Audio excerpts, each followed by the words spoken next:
Luis Manzano inireklamo kay Raffy Tulfo in action. Makatapos ngang ihain ang complainants ng mga 30+ investor ng Flex Fuel sa NBI laban dito kay Luis Manzano at Ildefonso Bongmedel sa pangunguna ni Jinky Santa Isabel, ay pumunta naman ang kanyang grupo sa Raffy Tulfo in action para sa mabilisan pag-aksyon at mabigyan o maibalik muli ang kanilang pera na na-invest dito sa Flex Fuel, kung saan na lumabas na na-scam nga sila. Kasi nga ayon dito kay Jinky Santa Isabel, hindi biro ang kanyang ginawa para makapag-ipon ng ganun kalaking pera at madali lang nawala. Ayon sa kanya ay nag-ipon siya ng pera, nagtitinda siya para makalikom ng pera na 3.9 million pesos at nag-invest siya dito kay Flex Fuel sa pangungubunsi nga nitong si Luis Manzano. Kaya naman nag-trust siya dito o nagtiwala, kaya isinugwalaya lahat ng kanyang pera para naman sa ganun ay kumita ng malaki para sa future ng kanyang mga anak. Pero yon nga ang nangyari ay napunta lang sa wala. Kaya naman nagsama-sama ang mga 30+ investor ng Flex Fuel para dumulog dito sa NBI at maghain nga ng complainant dito sa nasabing Luis Manzano at itong presidente ng Flex Fuel na si Bongmedel Ildefonso. Ayon dito kay Jinky Santa Isabel, nandito kami ang mga milyonaryo ng Flex Fuel.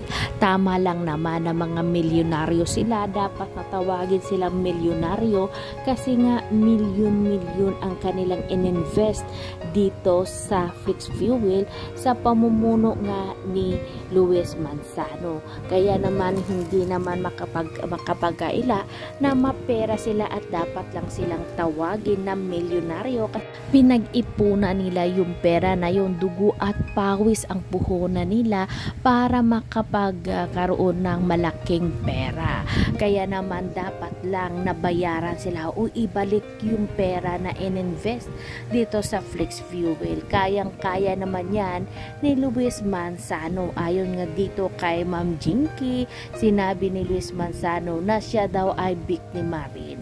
Paano naman siya magiging biktima kung siya nga ang co-owner ng Flex Fuel? Ayaw nga kay Ma'am Jinky, kung ikaw yung biktima, ano ang tawag mo sa amin? Manggagancho, mangloloko, ibalik mo ang pera namin, Luis, para hindi ka makulong. Kasi sigurado ngayon na haharap sa kasong estafa nga itong si Luis Manzano, kasi yun ang isinampa nilang kaso laban kay Luis Manzano at kay Ildefonso Bongmedel, kung saan nga siya ang presidente ng Flex Fuel at co-owner naman o chairman itong si Luis Manzano.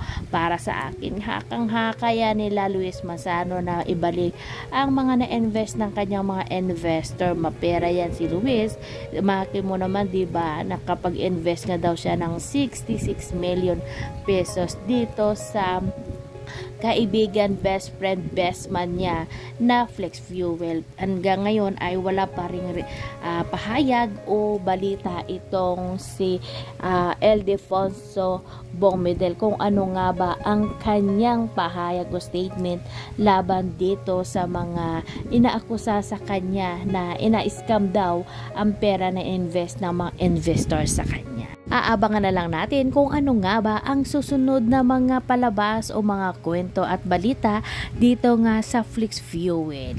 Kasi hanggang ngayon ay wala pa ring paliwanag itong si Ildefonso Bongmedel about sa issue ng Flex Fuel. Pero isa lang ang sigurado natin, na kinsinampa na nga ng kasong estafa itong si Luis Manzano at ang kanyang best friend